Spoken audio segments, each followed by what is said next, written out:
Muli naming binalikan ang sinasabing abandonadong isla dito sa bayan ng Camarines Norte, na halos lahat ng tao ay umalis na at nag-iisa na lamang ang natitira dito. Na-imagine ko na kagad kung anong hirap ang dinanas sila dito. Butas-butas na talaga. Ito bahay abandonado din. Nagbiyahe kami patungo dito mga alas 12 ng tanghali, ngunit ang dinaraanan nga namin dito ay merong maganda at meron din namang kagaya nito.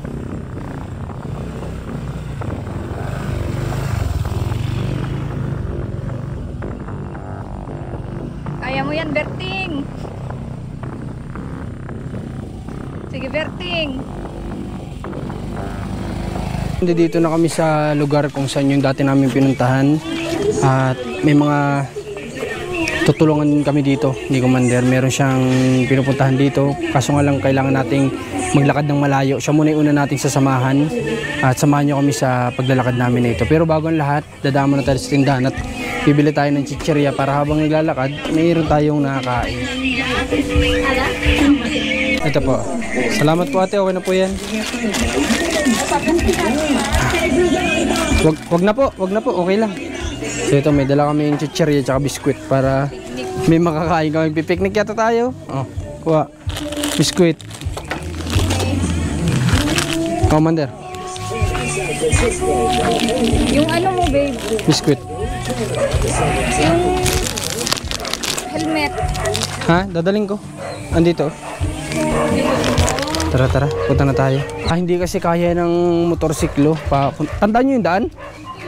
Sino nakatanda ng daan? Okay, medyo malayo-layo po ito ng lakarin. Pero okay lang kasi wala naman po tayong ibang choice. O, tinan nyo, sabi nyo, tandaan nyo. Saan dito? Ito. Dito ano? O, dito pala sa kabila. O, tinan nyo. Mali na kaagad tayo. Dito pala sa kabila. O, may nadaanan tayo ditong mani. Bibili tayo kasi masarap ito kainin ay. O yan, kuha tayo mga apat. Magkano kaya to? Walang bantay tulog oh. Ha? Ha? 5 piso isa? O, sige, kukuha na tayo ng 20. O, 30. O, ito tayo. Pwede mo ibigay sa kanya, tulog ay. 30 pesos. O, sabi mo kanya na yung sukli. Sige, punta na kami. Salamat. O, may dala na tayong mga pagkain para habang naglalakad kasi ano to, inaabot to ng siguro mga nasa nasaan na si Commander? Ayan na. 20 minutes siguro to nilalakad papunta doon kay na Tatay Liboy. May kalayuan talaga po. At masukal yung dadaanan natin. Ayan, makita nyo naman. Oh. Kitang-kita nyo naman masukal.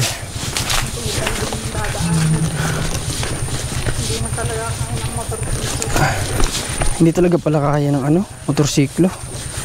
Ayan o. Ito lang pala kayo.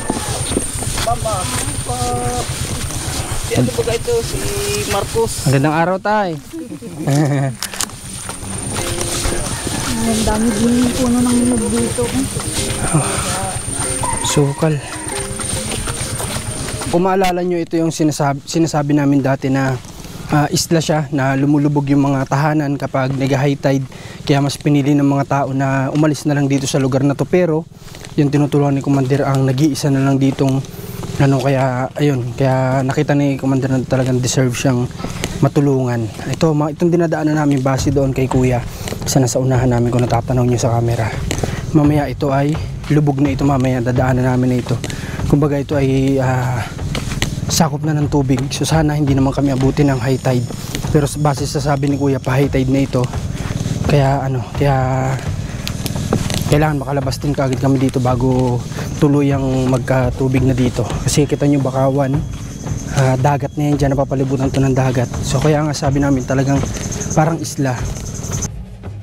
Ito yung tinatawag na Bakawan o sa wikang English ay tinatawag naman na mangrove. Dito kami dumadaan patungo sa tinutulungan ni Commander dahil nga walang ibang daan patungo sa kanyang tahanan. O kung meron man sigurong ibang paraan upang marating ang kanyang tahanan, marahil ito ay bangka na ang gagamitin.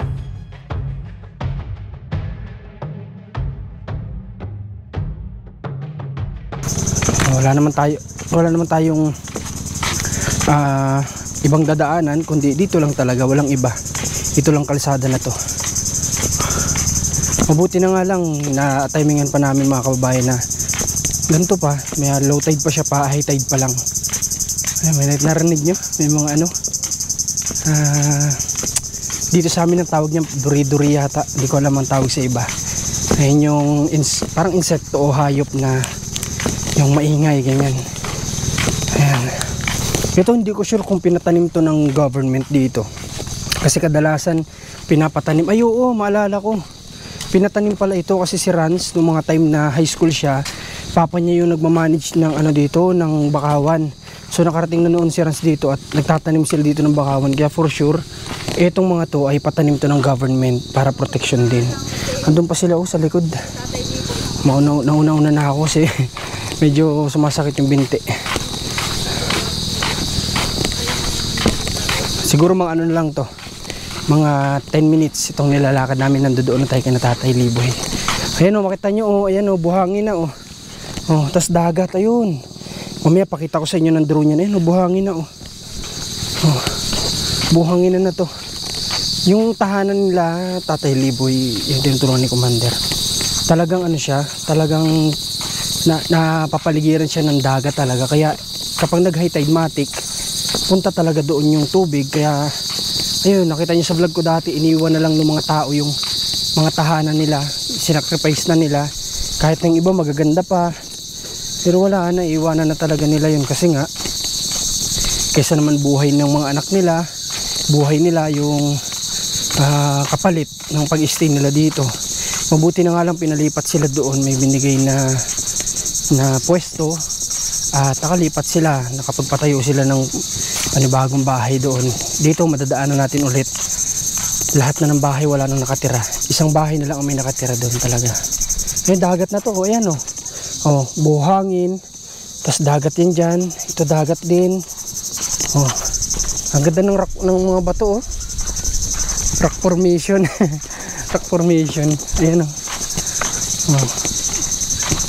Pero lahat ng nagdadagat dito pumupunta, dito sila dumadaan para dito sila magsimula ng kanilang pamamangka papunta doon sa laot o kung saan man. O kagaya niya ni Kuya, nagpiprepare ng kanyang bubo o panghuli ng alimango. Yan o. Oh, ito unang bahay, diba? Abandonado. Pangalawang bahay, abandonado. Wala na talaga.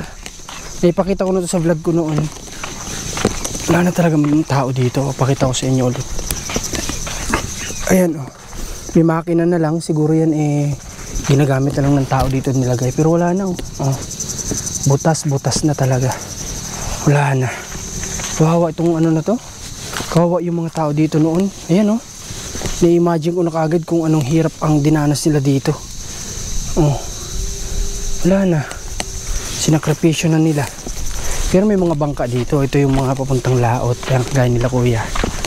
Ayun o, bangka. Gandang araw po. Andyan po si Tatay Liboy ngayon? Ay, naandyan. Bangka mo yan Kuya? Ay, hindi. Ay, may mga bangka pa pala dun oh. Sa likod. Oh, ito may nakadaong din ditong bangka. Ayan. Pero walang nakatira. Bahay abandonado. Ito bahay abandonado din. Wala na talaga. Naisip ko lang, paano kaya yung buhay ng tao dito noon na sakripisyo sila every time na mag-high tide. Yung bahay nila may tubig din. May nakapag-comment pa nga na kapag fiesta daw dito, sa unang vlog ko yun, may nag-comments kapag fiesta daw dito, nagsasayaw sila pero yung tubig hanggang tuhod. Para lang maidaos lang yung fiesta, ganyan. Magkaroon ng konting kasiyahan kahit na habang sumasayaw ka na sa tubig, di ba? Literal na water dance. Oh, ito wala din. Ito abandonado din. Wala na din yan. Ito abandonado. Abandonado hanggang sa dulo. Lahat talagang nakikita nyo abandonado yan. Ito na lang yung nag-iisa. So dito na tayo. Ayan, wala na yan. Oh. Oh, wala na. Ito napakita ko na to sa vlog ko noon. Wala talagang tao. Oh, ito yung nakita ko dati na ref. Oh. Gandang araw po. Oh, ref. Ayan, ref na wala ng laman. Ito dating tindahan siguro. Wala na din. Ito bahay din. May tindahan din siguro. Kasi kita naman may screen. So pag may screen, matik tindahan yan. Ang dami pa ditong bahay, hanggang doon pa. Yung mga abandonado na talaga. Yung mga yung mga sinakripisyo nila sa mga tahanan nila dito para lang maipundar ito. Yero pa nga pwede pang kunin sana. Pero siguro pinag-i-stockan na lang nila. Ayun, may mga kula po. Hindi ko alam kung naibibenta yan. Napakaganda sana ang pagmasdan ng lugar na ito, lalong-lalo na nakikita namin na napakapayapa noon ng mga tao dito. Subalit nga, dahil sa dagat, ay napilitan silang umalis dito.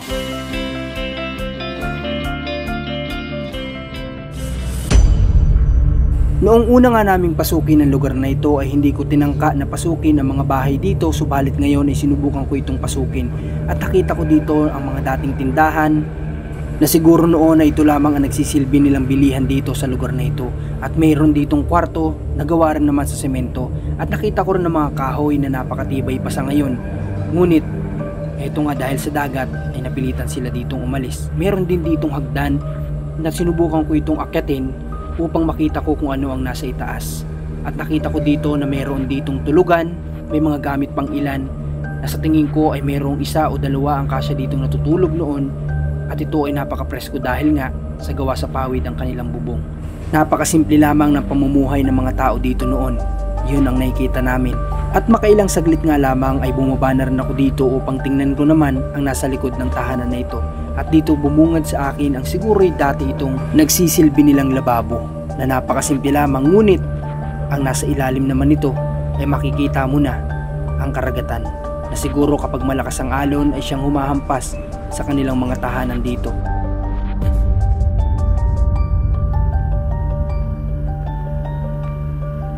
At ng mga oras na ito ay iniisip ko kung ano ang hirap at sakripisyo ng mga tao dito noon para lamang sila ay mabuhay.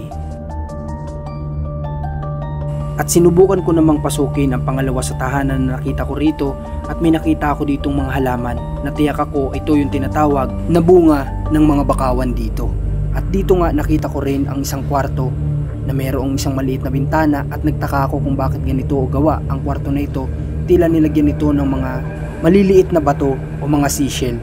Ito ay kakaiba kumpara sa iba kong pinasukan na tahanan dito. At itong tahanan na pinasok kong pangalawa ay tiyak ako na ito rin na isang tindahan na malaki. At meron din ditong kwarto o palikuran siguro ito. At dito nakikita ko na may mga gamit pang naiwan, kagaya na lamang nito. At ito naman yung pangatlong tahanan na pinasok ko na talagang ito na siguro yung pinakasirang-sira dito.